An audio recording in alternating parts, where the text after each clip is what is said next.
ప్రజాతి ప్రియమైన ఎమ్మెల్యే జగన్మోహన్ గారికి, town bank chairman అయిన రాజల్ల విద్యా అన్న గారికి, మదనపల్లి శాసనసభ్యుడు మా ప్రియతమ ఎమ్మెల్యే షాజహాన్ బాషా గారికి, నగిరి నియోజకవర్గ ఎమ్మెల్యే గాలి భాను గారికి, వేదికను అలంకరించిన పెద్దలందరికీ నమస్కారం తెలియజేసుకుంటూ, అలాగే సీడ్ మల్లికార్జున నాయుడు గారికి, తమ్మల్లపల్లి సమన్వయకర్త సీడ్ మల్లికార్జున నాయుడు గారికి అందరికీ నమస్కారం.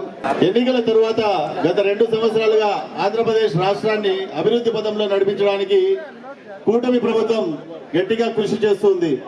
ముఖ్యంగా మన గౌరవనీయ ముఖ్యమంత్రి శ్రీ నారా చంద్రబాబు నాయుడు గారు, అలాగే డిప్యూటీ ముఖ్యమంత్రి అయినటువంటి కొణిదెల పవన్ కళ్యాణ్ గారు, అలాగే నారా లోకేష్ గారు అందరూ ఎంతో గట్టిగా, అలాగే 164 నియోజకవర్గాల్లో కలిగిన ఎమ్మెల్యేలు అందరూ ఈ రాష్ట్రాన్ని అభివృద్ధి విధంగా నడిపించడానికి కృషి చేస్తున్నారు. స్వీకరిస్తున్న డాక్టర్ బిఆర్ సురేష్ బాబు గారు సామాజిక సేవా రంగంలో, వైద్య రంగంలో, ప్రజా సంక్షేమ రంగంలో ఎన్నో సంవత్సరాలుగా విశేష సేవలు అందించారు.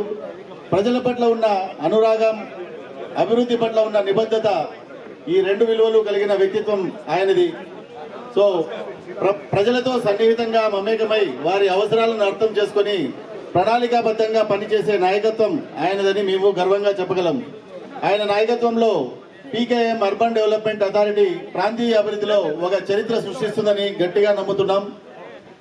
సో ఈ కార్యక్రమంలో వేదికపై ఉన్న ఎమ్మెల్యే గారు అందరూ, ప్రజాప్రతినిధులు అందరూ వారికి మార్గదర్శనం చేసి మరింత బలాన్ని ఇస్తారని కోరుకుంటూ, మీడియా ప్రతినిధిగా మనం ఈ అభివృద్ధి కార్యక్రమాలను ప్రజల ముందుకు తీసుకెళ్లి సత్యాన్ని ప్రతిబింబించే పాత్రను గట్టిగా కొనసాగిస్తామని చెబుతూ, చివరిగా డాక్టర్ సురేష్ బాబు గారికి నా హృదయపూర్వక అభినందనలు తెలియజేస్తూ, మీ నాయకత్వంలో పీకేఎం ప్రాంతం ప్రజల అభివృద్ధి, ప్రజల ఆశయాలు అనే నినాదానికి నిజమైన రూపం దాలుస్తుందని గట్టిగా నమ్ముతున్నానా.